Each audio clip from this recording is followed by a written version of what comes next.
Thanks for joining us this afternoon. My name is Mark Slaugh. I'm the CEO and founder of iComply, based out of Denver, Colorado here. Actually about to head out to Ecuador and Brazil tomorrow for some business.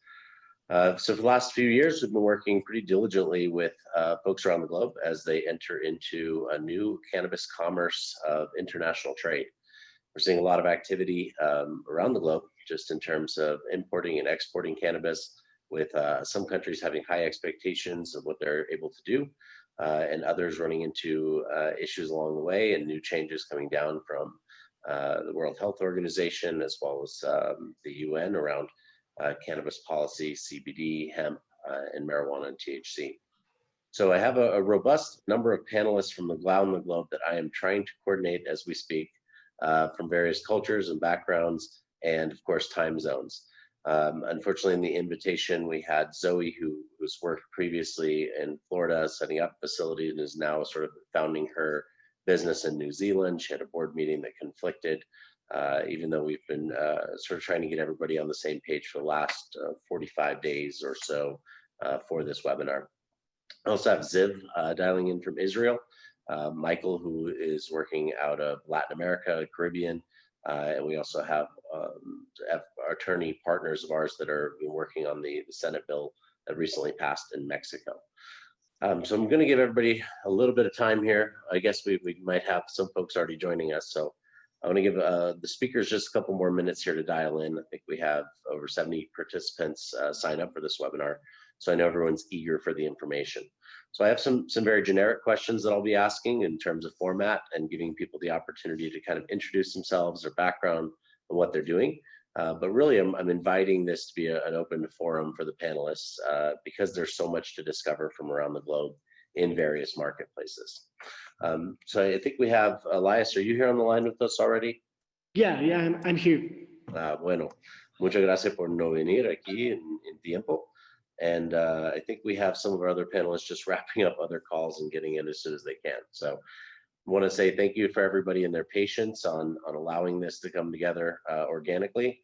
I know, being Latino myself, this is just normal for things to run a little bit behind schedule. But for everyone else, we do appreciate your patience as everybody kind of gets dialed in and set up here.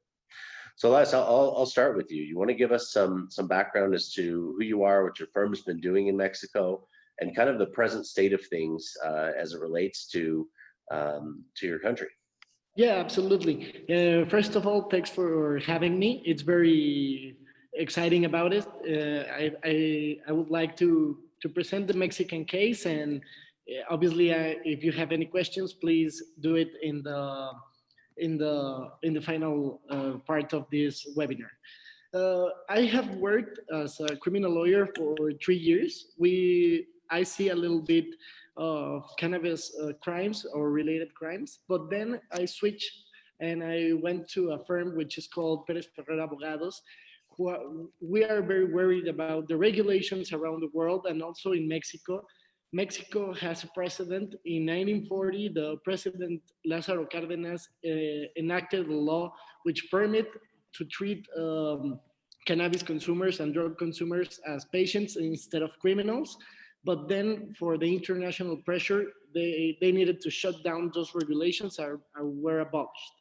And the time passed until 2018, where COFEPRIS, which is like the FDA, but here in Mexico, approved some like 305 products to be imported legally, but those were for a short period of time with the President Peña administration.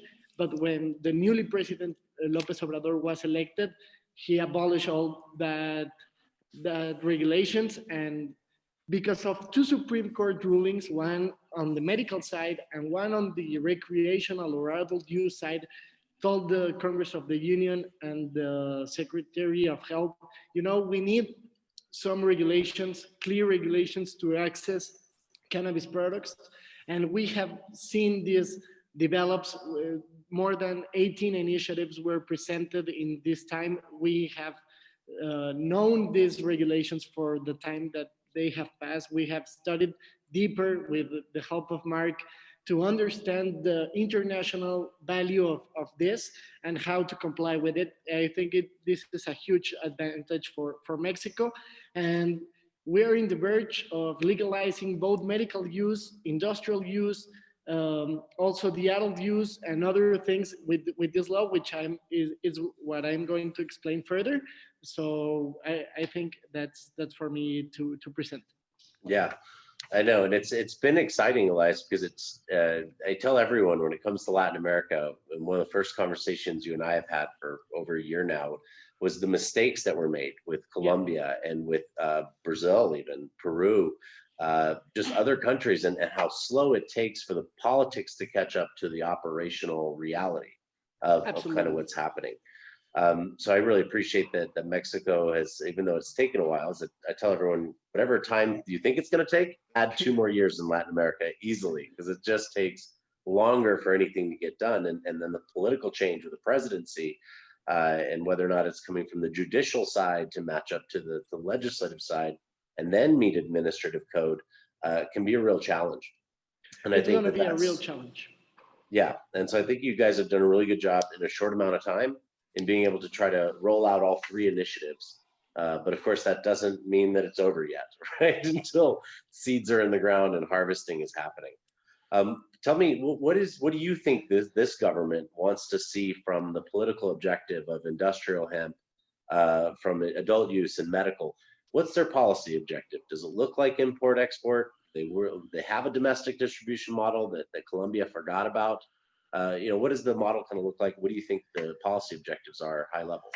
Yeah, it's important to explain one regulation at a time. In the first one, the rules of procedure for medical cannabis, you can be allowed to import raw materials or goods. You can be allowed to import medical compounds or molecular compounds and medicines like Epidiolex, which are final, and you only need to introduce it without the expiration date further than a year when it's come. And you can also import medicine and in some cases seed and flower, but only for medical use. And you can only export pharmacological derivatives and medicines when there's done. And in the other part, for the law that permits the hemp exportation and importation and THC products, it's important to note that it will be allowed to non-psychoactive cannabis to be exported and imported. Non-psychoactive cannabis means the one that has 1% of THC or less. But we have this percentage, which is different from the United States perspective and the Canada perspective, because you guys have 0.3%, and the UN today recognized that non-psychoactive cannabis is where 2.2 is allowed. So that leaves us with a lot of products that can be imported of the United States and Canada, because you guys can, and you guys have the market to do it, because whether you have 2% or less, we can receive it, but we cannot export it, because if we recognize the 1%, everything above 3% cannot be exported to Mexico. Well, and technically the US has the same problem, because at 0.3%, we're not allowed to export it at 0.31. Yeah. Doesn't mean that people aren't sending stuff to Switzerland in the hemp industry. I'm not saying it doesn't happen. There's a lot of non-compliance out there, but it sounds like there's a tremendous opportunity to get business from the US and Mexico going in this trade, especially on hemp, until federal law changes around marijuana. And then certainly Canada can do both and have been exporting for some time THC and CBD. So what does the domestic distribution model look like in Mexico? Are you going through pharmacies? Will you be opening dispensaries? Do we have any idea on how we're going to be getting products that we import or grow and extract and manufacture in Mexico to the people of Mexico? Yeah, the THC products, as I said, will be sold in a dispensary or in any licensed market that you can buy. You cannot buy it from internet. You cannot buy it for packaging like Amazon or other internet wholesale chains. But it's definitely accessible for the cannabis with non-psychoactive cannabis products. You can buy it with it for internet. You can buy it freely, unless the dispensary doesn't have a license. So it will be very tricky because the you will have to enter those products for a specialized custom. So once the passes the custom, you will have to enter to Mexico legally, pay the fees, and then sell it to, or you sell it towards a dispensary. Right now, we don't have so many detailed regulations about it.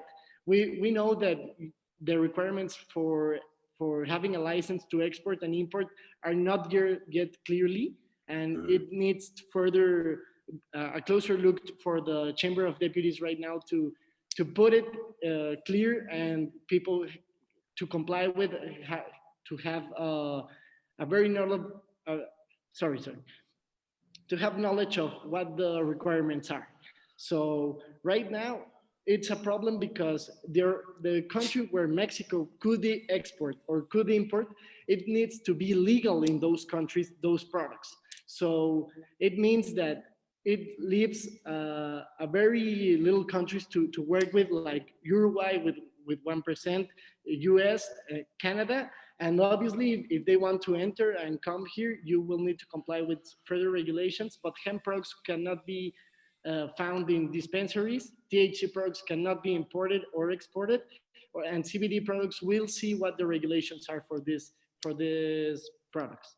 Yeah, I think one of the world is sort of getting it together around CBD, especially the EU, like you mentioned, sort of coming to a conclusion about the psychoactive nature of hemp versus marijuana, and some of the definitions that should hopefully ease country to country transactions in the EU.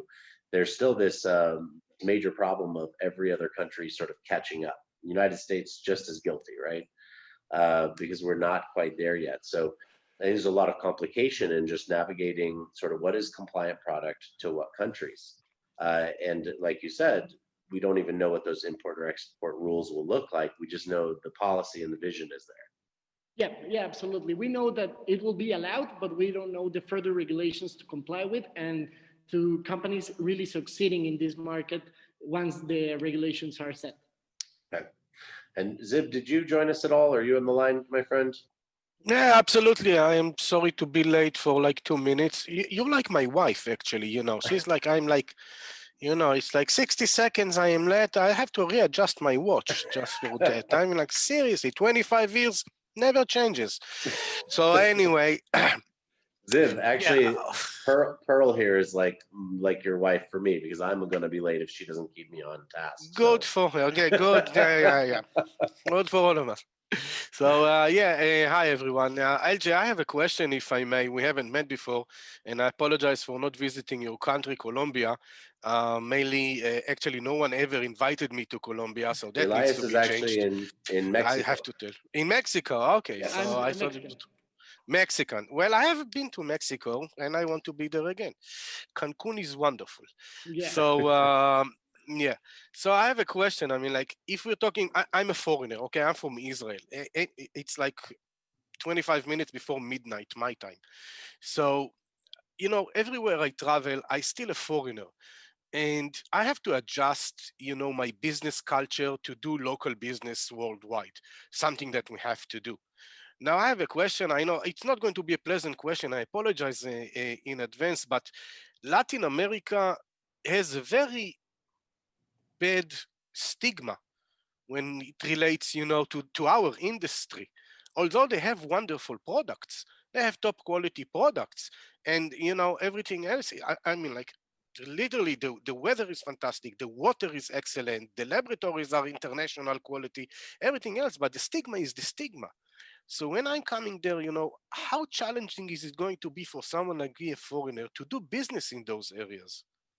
Yeah, I think it will be a great place to do business because we are opening this national, and everybody can come and enjoy the products or enjoy investing in the industry or setting operations here. But yes, I think that it leaves with two big scenarios. One is that the companies can comply with the regulations and the Yeah. authority doesn't mess it up with a ton of requirements that make it impossible to comply. And that, of course, will be a thing of law enforcement in one hand, and in the other hand, to have companies that know the rules and know how to apply it.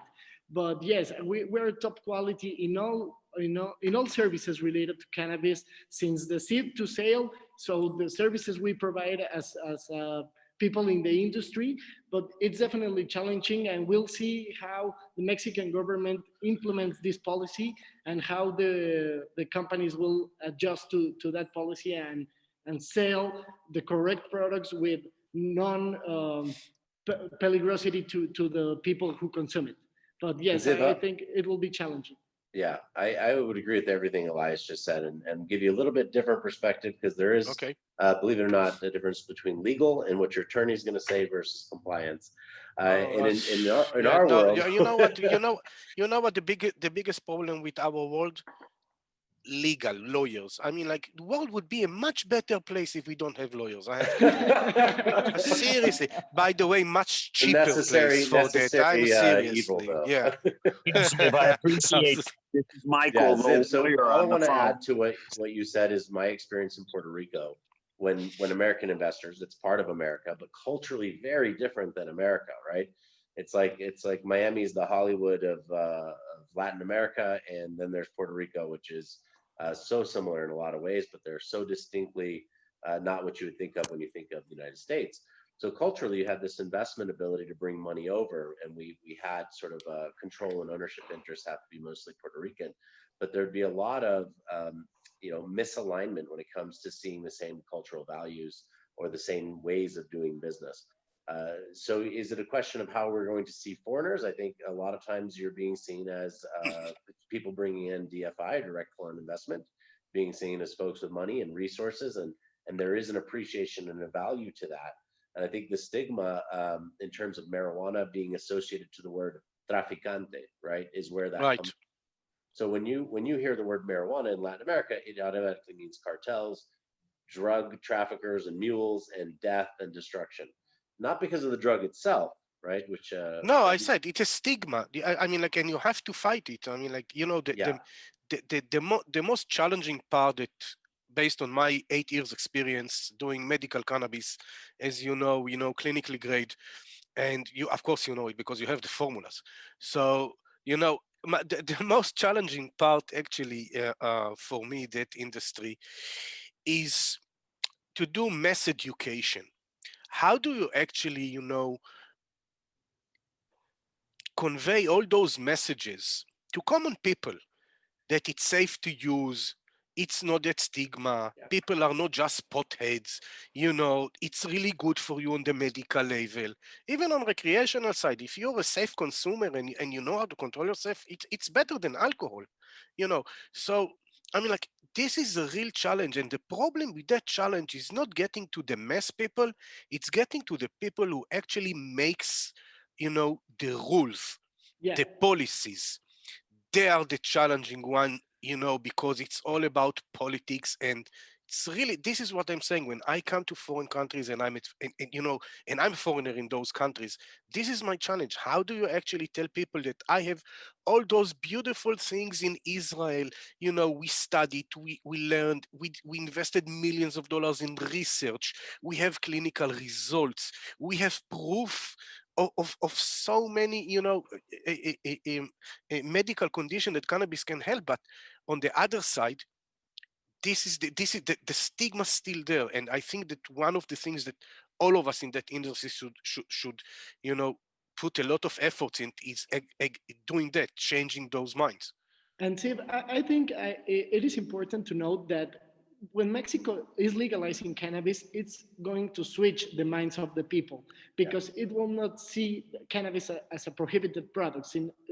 Instead, they will have access to it if they are over 18 here in Mexico, or if they have troubles in their conditions, it doesn't matter their age. But I think once they figure out there's some useful ways to use cannabis or hemp or THC or CBD, they will erase this stigma. But takes time to people to know the plant and to discover the great things that can happen with this plant. And to this point, Ziv, it's the key for us, and the reason I do the boring, not fun stuff in marijuana, like standards and SOPs and training, right, is to distinguish us from the cartels and the drug dealers and the stigma. We have to be professional to be legitimate. And to do that, we have to prove our legitimacy more than all the time, alcohol, all the more time, than anyone all the else. time. So there's sort of a Absolutely. level of compliance that businesses need to be able to proactively prove, at least in our worldview, that will facilitate worldwide legalization. Because through that legitimization, we get acceptance. And so that's where Elías and I are working on training programs for Mexico to help educate people in the rules and regulations, how to comply with what they need to do through getting through the application process with the right warranties representations. And this is a segue for you, Ziv, because I want to talk about standards, GMP, GACP. Give us a little bit. I know you've been in medical cannabis out of Israel for the last 8 years, and you're well connected there on pharmaceutical level grade, clinically trialed products. But talk to us a little bit about standardization and how important it is internationally, with a little bit of what Israel has evolved to become, as well as sort of how that interplays with the rest of Europe, for example, and where your position in all of that. Okay. Israel embraced new safety and quality protocols for the growth and the processing about 2.5 years ago. And it took a long time to create those protocols, to understand, the quality that needs to be done when you grow and when you process. They enforced it on the entire market. And during that process, the biggest grower in Israel, who controlled 55% of the market at its peak, was shut down for not meeting those regulations. And so this is how, serious the government is actually looking at it. We all have to remember one thing. We are not selling fun for patients. If we're talking about medical size, we are selling them a solution that they consume internally. They inhale it, they eat it, they drink it, they use whatever delivery system you want, and it has to be safe. First of all, safety is the key here. I mean, like, you go to a dispensary today, any dispensary, and you ask to get something in cannabis to help you with your condition. Who's going to answer on the other side of the counter? How professional is that guy over there? What kind of information you have?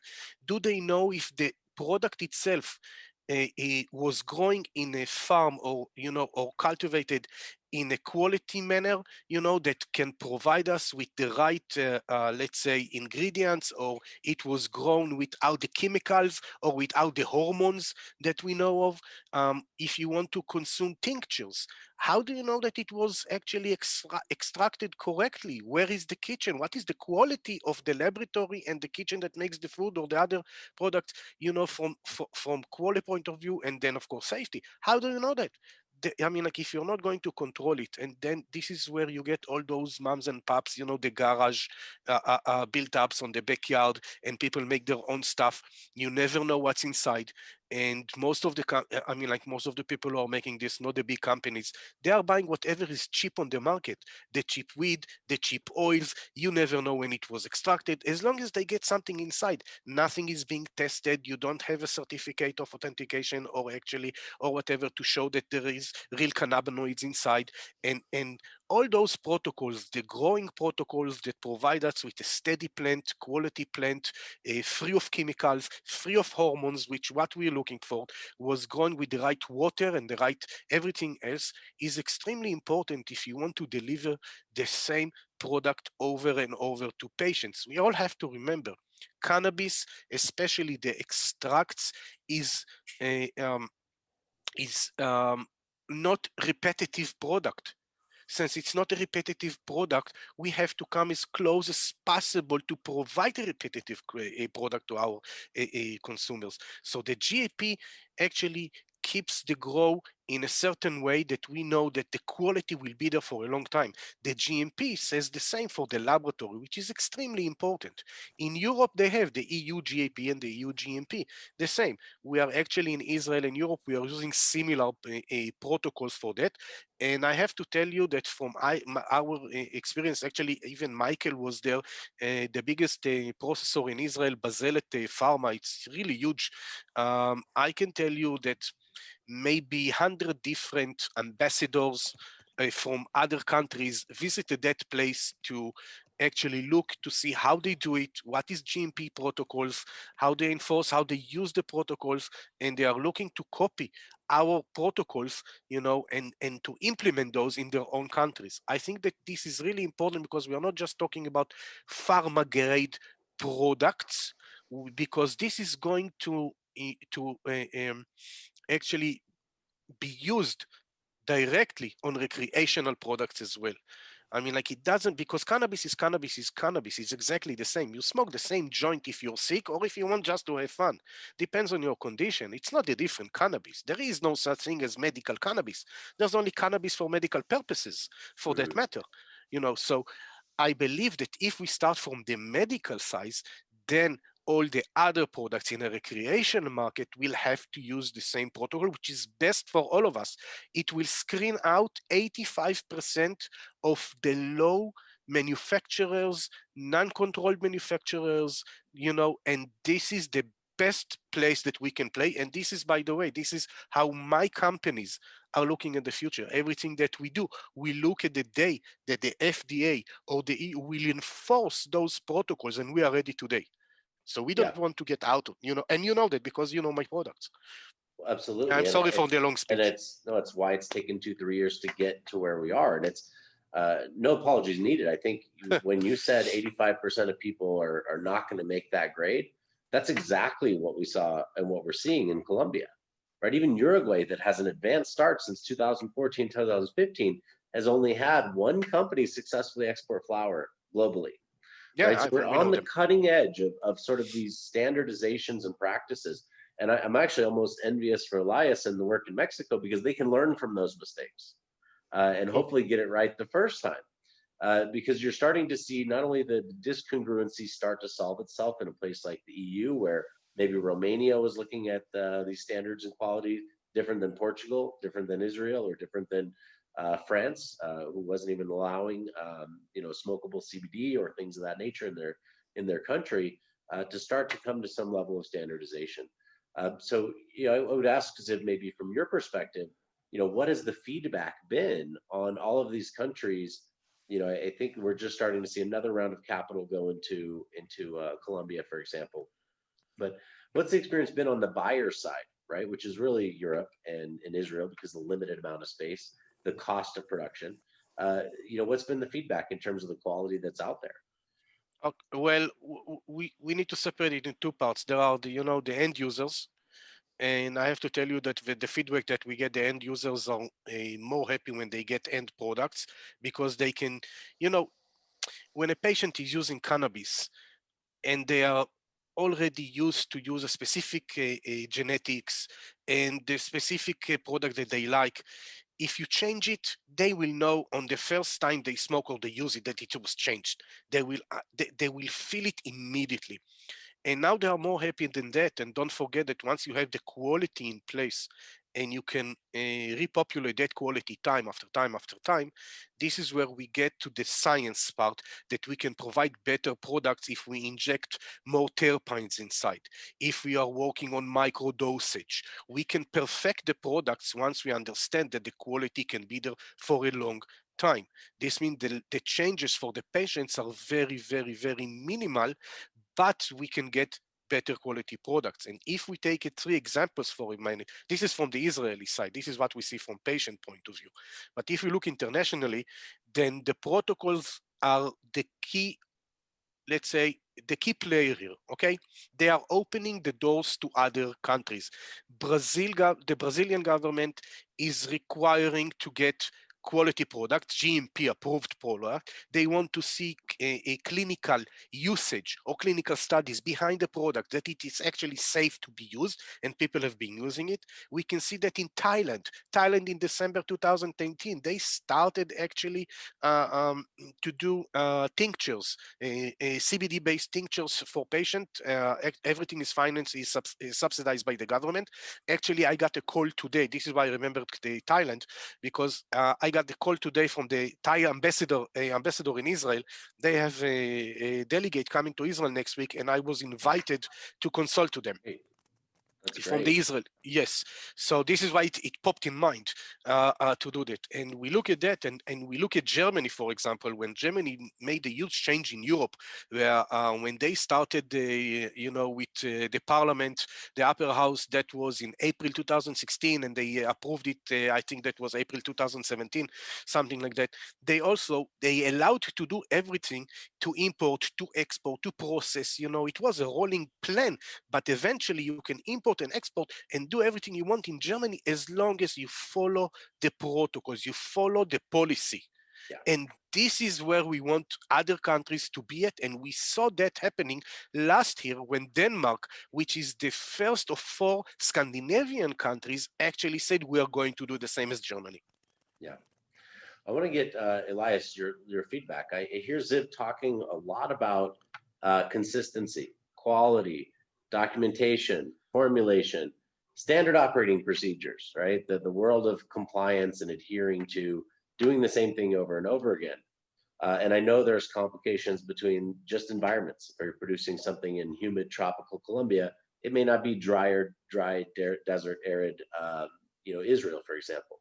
But how do you anticipate that Mexico is going to, because you said earlier, one thing that's kind of, I want to see how you reconcile this, but you're saying on one side, you don't want overly burdensome regulations and over compliance, but the standards for international importing and export seem to require a pretty high level of compliance, at least. And internally, it will go higher, right? and it will go higher than it's today. So how do you see that, Elias, in terms of the careful balance, right, in Mexico, trying to get it, new market, powerful industry. This is Mexico, for everybody else that doesn't know, will be anticipated that the most sort of out there in terms of economy with cannabis after these new bills. So how do we see that balance between sort of these high internal standards versus too much or overburdensome regulation? I think it's necessary to look at it as a national perspective and then international, because nationally we have a problem here in Mexico, because when the Secretary of Health was about to publish the rules of procedures for medical cannabis, the National Commission of Better Regulatory Practices told them, your regulation is good, but right now you're making very difficult to people to comply with these regulations. And so you're creating a market where only 2 or 3 big companies can comply and leave the rest without any source of or piece of the market. So you need right now to be a little more open to let companies enter this industry, and then we have a problem. If you control this market, people will only buy to you and it will be expensive. So it needs to be clear, and it needs to be companies to be clear about what they can do here in Mexico. And then if you are complying with the law in Mexico, or you think Mexican law it's not the highest standard, you may need to comply with other regulations in order to be successful international, to export into Germany, to export into Uruguay, to export into Colombia. So if you want to enter the market here in Mexico, just follow the Mexican rules. But if you want to comply or have higher expectations to the international market, I think yes, those GMP or other compliance will be needed to success in this industry. But it's very difficult when a country doesn't have legal cannabis and has tons of cannabis in the streets to tell people, this is no good, you need to buy the expensive one. So it's a matter of understanding which company is doing this for the safe of the patient, the safe of the consumer, the safe of the people who want to buy cannabis, instead of saying you comply, you get the license. Because Yeah. if only one people comply, it's very difficult to know where the competence is, and where people prefer to consume. If they want to buy for another company, if they want to buy for another country, maybe Mexican cannabis is not great after all, and people want to buy it from Colombia or Uruguay, or maybe it's vice versa. Mexico will be the great exporter because it complies with the regulations of the United States, Canada, NAFTA, the European Union. Mercosur. Yeah. And it's only a matter of see how we implement it and how we comply with it. That's the key in this business. Elias, I think you brought up a really good point, that there is two different views in the policy. There's the international, and then there's sort of the domestic and national. So what I like about Mexico too is you've got a great indigenous and social equity program, Yeah. at least on policy. So you want Mexicans to be able to produce a domestic market for Mexico that's very successful, almost first as a building block, and by necessity, if they can do that, sort of reach the level of what international firms might be doing in the import-export model. Yeah, and I think that's a huge part, because we are foreseeing that 40% of the license for cultivation or harvesting cannabis for 5 years will be to the communities that were most damaged by the prohibition. Which And is that- huge for Mexico. Yeah, Huge for Mexico. that is huge. And we also have one very important opportunity, because we are part of an international treaty, and we are part of some of the best practices to manufacture cannabis. And it could lead to Mexican cannabis be recognized worldwide for its quality, for the people who produce it in the region that they produce it. Some sort of tequila or mezcal. I think that could be a great aspiration for Mexican cultivators to see we are the best in the world.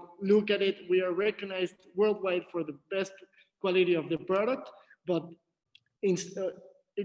indigenous people or the communities that are damaged by the prohibition, they don't have the resources to comply with these regulations. So the part that we have to keep in mind is that if you want to comply nationally, we'll do it. But then internationally, we'll need to do it in a greater scale and tell the people and the producers here in Mexico, do it the best way it is. Do it the best way that it can be produced, in not only in Mexico, but in the world.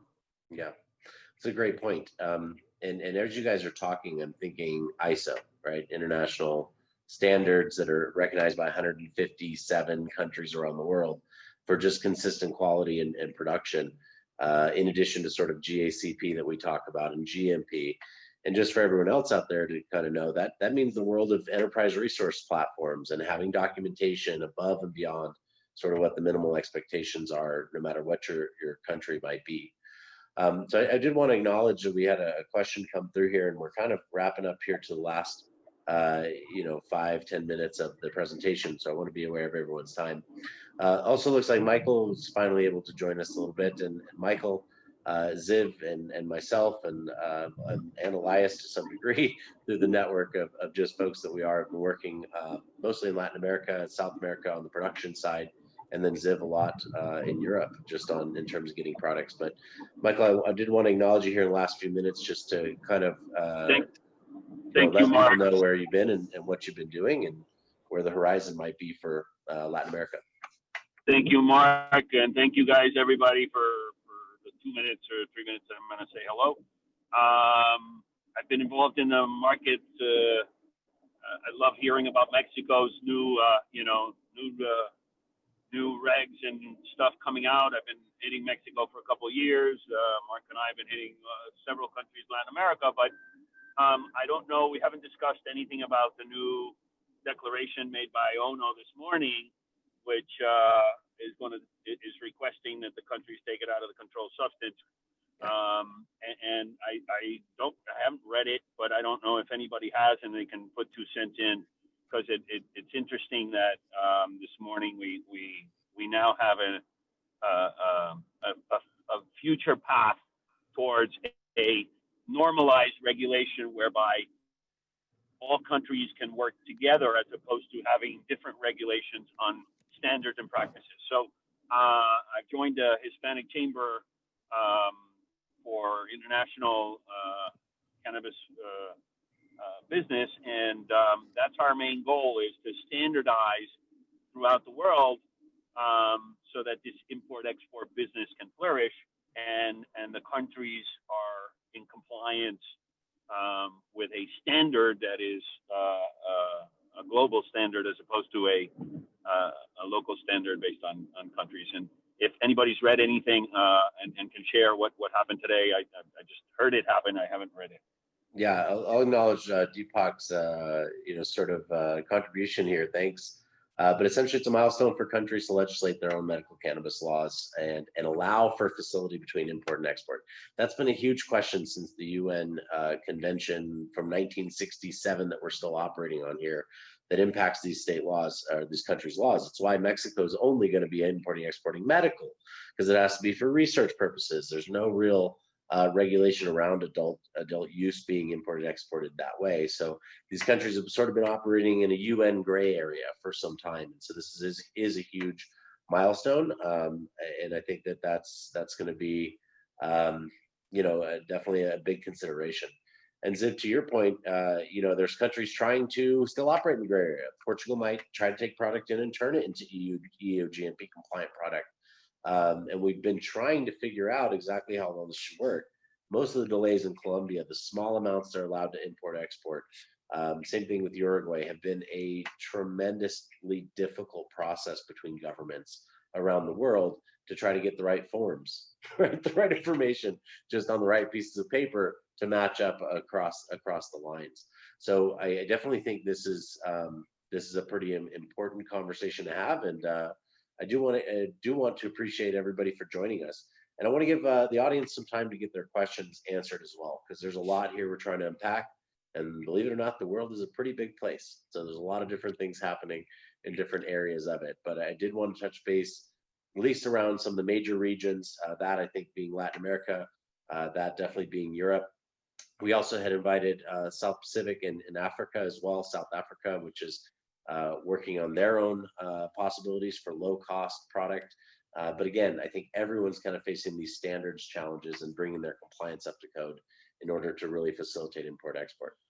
So I do want to just go and allow people to get their questions answered from our panelists while we have everyone here, and be conscious of the time here for the next 5 to 7 minutes. Mark, before we start, I'd like to do a little commentary. I think that the most important part of these regulations about the UN convention is that 2% of cannabis, or the percentage of THC, it's greater, and it could lead to countries doing their own laws and complying with other international treaties. Maybe we see 10 years from now, 20 years from now, the country said, it's very difficult to do this process.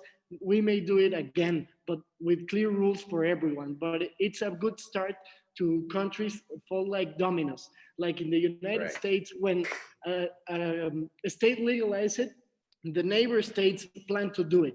So I think it's only a push to other countries to start doing this process.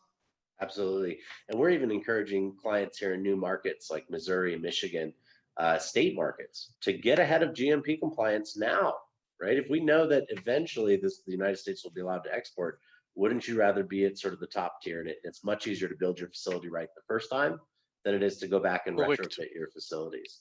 So I would definitely agree with that completely. And it's a huge message for anyone looking to do things internationally. So Ziv, I know you've been answering some of Deepak's questions here, but Deepak, you seem to be pretty active in doing this. So I think you can certainly take yourself off mute and ask some questions if you'd like of the panelists. I'll give you a minute here for a question and see if we can get a response. Yeah, I think Ziv's answering my question as we speak. There still seems to be quite a bit of kind of a lack of clarity with respect to the Israel regulatory system, where we do have companies from Canada that do not have GMP, leave alone EU GMP certification, that continue to sell to Israel. So I just wanted to hopefully get some clarity around that process. And just a quick comment as well while I'm at it. I mean, the UN vote today does very little. I think there was a comment being made about global standardization. It actually doesn't do anything for global standardization. It actually now gives countries like the United States an excuse to not look at delaying things on a federal medical cannabis regulatory system, blaming the UN, because that's no longer an overhang any longer. Yeah, I don't think anybody's saying that it creates a global standard. I think what we're saying is it starts to lead towards facilitating that ability. And then to Elias's point, if you're going to see it more regionally or country to country treaties with who's legal on what. But certainly, I think having that update from them is going to move things in the right direction. And to your point, yeah, if we have a president who wants to step away from it completely or make up their own rules or be a bully in the game, hopefully our new president-elect isn't that way, then certainly you've got a good point there. So I appreciate that contribution. And Deepak, I owe you an answer regarding the Canadian-Israeli state, especially about Cannabis. Last I heard about Cannabis, they sent only samples to be registered here. I'm not aware of any kind of, massive shipment coming to Israel on products. The only thing that we imported was around 3.5 tons, 3,500 kilos of flowers from Uruguay. That's what I know of. There were another 250 kilograms coming from Portugal, but they were only repacked, as I said, under GMP, and they were not GAP, and therefore it was destroyed. But I can actually check that tomorrow morning. My time is already tomorrow for you, so that means you live in yesterday for me. So I can check that and give you an answer. And I would just be really conscious and careful with forward-looking statements from Canadian companies who are on the public market, because a lot of them are selling their facilities right now, and they lost their butts on their stocks. So if they're going to say anything that could be prospectively good towards an investment, really even the link you just sent, be conscious about where it's coming from. Always look at financials, because any forward-looking statements like that aren't necessarily reality yet. And I think what you're learning from this whole conversation is the complexity involved. And the limited ability to be able to get products across country lines is the problem of the day. Oh, now I see. Okay. Deepak, yeah, I see that. Yeah, I know that. Well, this is what traded companies are doing. They sign a contract for future delivery.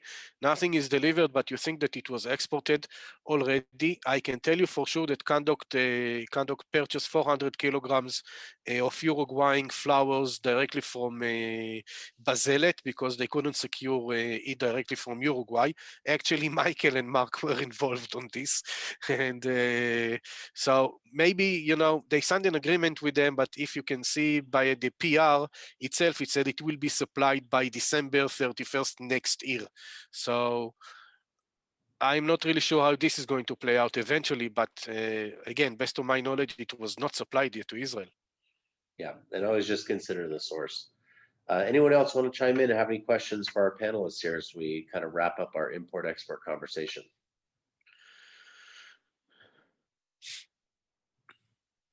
All right, well, I appreciate everyone for joining us. We will go ahead and send you out a copy of the video today. I appreciate everybody joining in on the conversation. If you have any questions for our panelists, we're also going to be able to provide you with their contact information on that email chain. So Blair, Pearl, and the iComply team will be in touch. If anybody needs anything while I'm in Ecuador, Brazil, or Latin America, please let me know.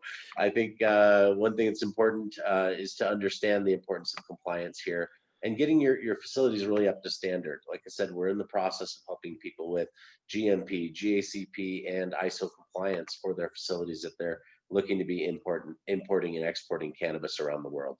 It's exciting new times, and I thank everybody, especially our panelists, for joining us on different time zones around the world. And hope everyone has a great holiday and has a great rest of their day or evening. Thank you for having me. Toda Rabá, Ziv, thank you, Mark, y gracias a todos. Gracias a ti, muchas gracias. Gracias. Bye, guys. Shalom. Shalom, shalom.